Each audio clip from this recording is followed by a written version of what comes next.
Hey y'all, it's Coach in the Fight here. Looking in the Third Testament, I want to share something with you. Well, the Lord wanted me to share something with you. It looks like you got one of these things down there at the bottom. We're gonna get to it. It says you share with everybody kind of thing. Well, we're gonna go ahead and share it. It's coming out of chapter 31. The title of the chapter is Redemption and Eternal Salvation. But I'm gonna jump all the way down here to verse 24. Something you guys should see.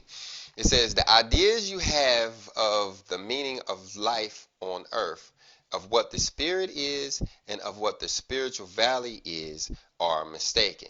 Meaning, okay, so we don't know why we're here. We don't know what our spirit is. We don't know about where heaven is, that spiritual valley. That's supposed to be the place that, well, what it is the place we go after we die. We call it heaven or hell or whatever. He said they're all mistaken. Verse 25 says the majority of believers think that living with a certain rectitude or repenting in the last instant of life of errors they have made, they have assured themselves of glory of their spirits. Now I may have messed that up. I'm about to read it again. But he said the majority of so most of the people who believe in a certain rectitude. Now I'm gonna look up this word rectitude. The computer allow me to. It says righteousness, morality, um, goodness, correctness, decency, integrity, uprightness. The antonym is immorality. So the majority of believers think that living with a certain level of righteousness or repenting in the last instant of life. Now there may be a comma, might be there in error. Or repenting in the last instant of life of the errors they have made. Like people, will call on Jesus on their deathbed. They have assured themselves of glory for their spirits, and there's a lot of people who think that. They think that all they got to do is live a certain way, have a certain level of righteousness, and they're gonna make it. Or they think that they don't have to have a certain level of righteousness. They can just catch it, as long as they catch it right at the last second, then they're gonna be all right. 26 says that false concept that blinds men does not permit them to preserve throughout their lives in compliance with the law, right? Or to what it says, persevere. The false concept that blinds men does not permit them to persevere throughout their lives in compliance with the law, meaning they can skirt the law because they have these two things. One of these two things, they believe they all they have to do is be so righteous and so holy. I guess they're saying all I got to do is be more righteous than the preacher man. That's pretty easy. And so I'm good. Well, that's not what this is saying, and it's saying you can't get there in the last second either. But by doing so, all it's doing is allowing us to circumvent the law. We ain't got to persevere throughout our lives in compliance with the law. In other words, we can do what we want, and causes their spirits when they abandon this world and come to the spiritual mansion. Okay, now we're talking about dying right there. When he says what he's talking about, abandon this world, he's talking about your material flame has been extinguished. Your body is going ashes to ashes or dust to dust. But now your spirit has, what does it says? Abandon this world and come to the spiritual mansion. Okay, to find themselves and spiritual mansion. I can't really expound on that too much, except just believe that it's where your spirit is going to dwell. It's where it's going to live. So your spirit has to go somewhere. So it's going to this spiritual mansion. I can't describe it. I haven't been there, obviously. To find themselves in a place where they do not behold the marvels they had imagined. So they're expecting to show up in one place where and they're not, is what this is saying. They expected heaven and they didn't get it, nor feel the supreme happiness to which they think they have a right. So now they've died, and we've gone to what we're thinking is going to be heaven, but what we notice is that it's not quite right, and it don't look quite right, and it don't feel quite right. Look at verse 27 says, "Do you know what happens to those beings that felt sure of reaching heaven, but instead find only confusion?" Now, this is where it's about to get deep, guys. There's a lot of people guessing and making up stuff. There's a lot of movies based on this. You know what I'm saying? We are, what verse we in? We at 27. But it's about to tell you what happened. Watch this. Upon the no longer inhabiting the earth, because they no longer have a point of support, meaning you don't have a body to ride around in anymore. Your body's gone. Your spirit has to go somewhere else. You've lost the vehicle. Provided by their physical shell. That's what this body is doing for us. It's giving us a way to move around and do stuff. And being unable to ascend to the heights in which the dwellings of the spiritual light are found, meaning they can't get to heaven. They weren't able, they didn't get there. Without realizing it, now watch this, without even realizing it, they create for themselves a world that is neither human nor profoundly spiritual. Now, this threw me into mind. I don't know much about it, but that purgatory, what is purgatory? I want to find me a Catholic person and ask them, what is this purgatory place you guys talking about? I may be able to find it on the web, but it's a place between you're not human anymore, but yet you're not in heaven anymore, or what does it say? Not even profoundly spiritual. I don't really understand that. But so you're somewhere stuck in the middle, right?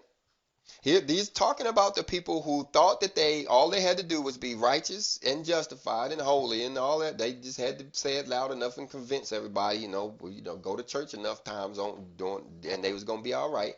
And that's the woman. I think of the woman in that way. I think of the man who's gonna keep, doing what he wants to do, and he just pan on one day when he gets so tired and decrepit that he can't party no more, and the girls don't want to have nothing else to do with him, and he just ready to sit down. That's when he gonna grab his Bible and he gonna turn to the Lord. You know what I'm saying? And both of them are gonna wake up in this artificial place. This artificial place. He says neither human nor profoundly spiritual. Let's go on. Then is when the spirit asks. So this is when you're going to ask. The spirit is you. Your flesh is just a vehicle that's carrying you right now. Your spirit is going to be what's going to be dominant then. Your spirit will ask, is this the glory? Like, is this the dwelling fated by God for the spirits after such a long journey on earth? Meaning, is this heaven? Is this heaven? Is this what it's supposed to look like? And it says, no, says others. So there's other people there in this place that you've created. So there's other people there. And they say, this cannot be the bosom of the Lord, where only light and love and purity may exist. So this place that, must not have only light. It must have something other. It must still have darkness. I guess it is. You're in a little bit of darkness because you're confused. Like, why? Is this heaven? That's darkness there, a little confusion. Love, maybe there's, some fussing. Maybe them people that's talking about, no, maybe they, said it a little more hostile. Like, no, man, whatever. And purity, so there's something impure there too. But let's go on. It gets deep. Verse 30 says, slowly, through meditation and pain. So here we go. Now, we thought we was going to be in heaven. We done got in this place that, seems it ain't earth no more. But, and then we looking around at it like I said, ain't smelling right. Something ain't right. So we asked and we said, no, this can't be heaven. So then it's when we stop and think. And here comes the all crap moment. Stopping and thinking. And what happens? Slowly through meditation and pain, the spirit comes to understanding. It understands the divine justice, meaning, it starts to realize, no, this ain't heaven. And illuminated by the light of its conscience, meaning that it's now aware of its deeds, it's aware of right and wrong. It's hearing from the Father. It's our conscience, and it's alive, and it's angry. Judges its past works. The conscience starts to judge our past works. So here we are. We're wanting to be in heaven, but yet we're looking back on our life and what we did in our life. I did this wrong. I stole that. I hurt that person. I hurt all of those other, and discovers them to have been petty and imperfect. So you realize, I don't really deserve to be in heaven. It's like, look at all of this stuff. I really didn't do, because remember, now you are now enlightened by your conscience. You're not enlightened by your conscience right now. Your conscience is having a hard time even getting through edgewise, and it's jumping up and down and screaming at you, hey, don't do that, hey, don't do that, hey, don't do that. And we like, I can't hear nothing, you know what I mean? And so then, it's gonna be different. Not worthy of the reward he expected, meaning you realize that you ain't supposed to be in heaven in the first place. But don't worry, it gets worse. It is then, with this preparation, humility appears. So you could imagine. I was going to use the word ashamed, but then I thought about it. No, that might not be a good word, or maybe humility and being ashamed is the same thing, because you well, you start to anyway. Let's go on. And the desire to return to the roads abandoned to erase the stains incurred. It is then, with this preparation, humility appears, and the desire to return to the roads abandoned to erase the stains incurred. So, all of a sudden, you want to go back. All of a sudden, you want to be born, and you want to go back. And see, that's what Yehoshua told Nicodemus. When you told him you have to be born again, this dude is about to ask to be born again. He's about to get born again. Watch. The desire to return to the roads abandoned to erase the stains incurred, repair the errors, and earn true marriage before the Father. That's what all of a sudden he wants to do. It is because it is necessary to explain these things to humanity. Now that's why I'm doing this little short class. Because it's important that you understand. Is that, well, why?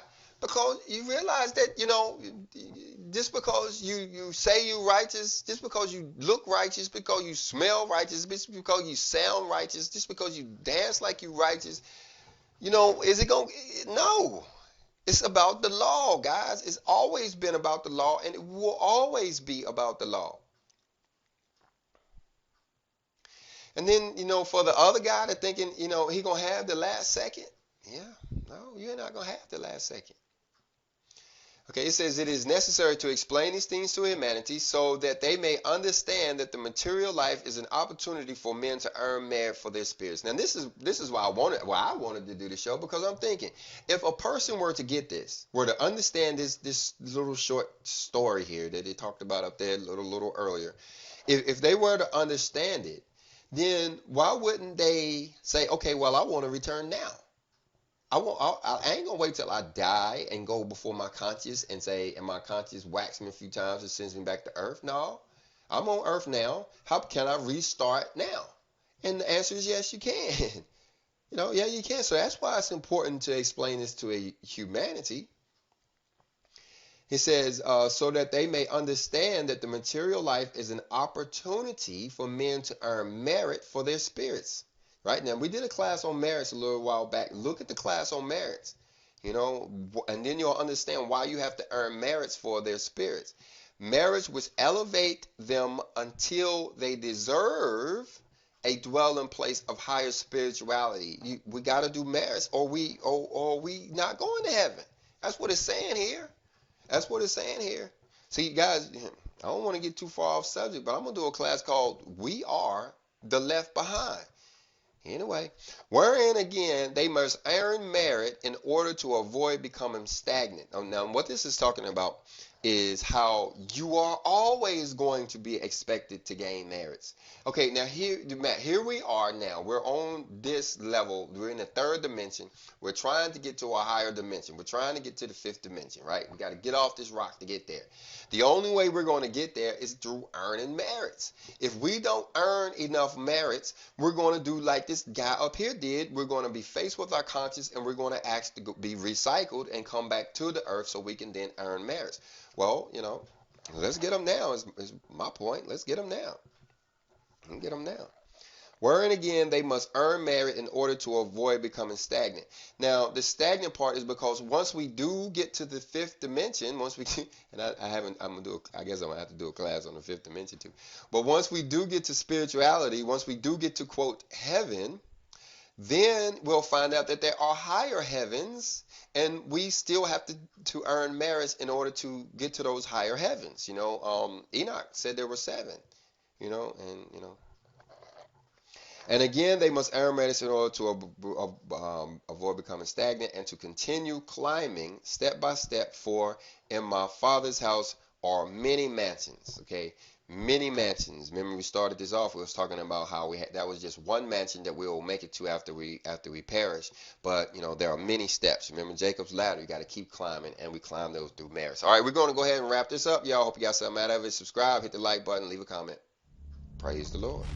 Hermes Academy.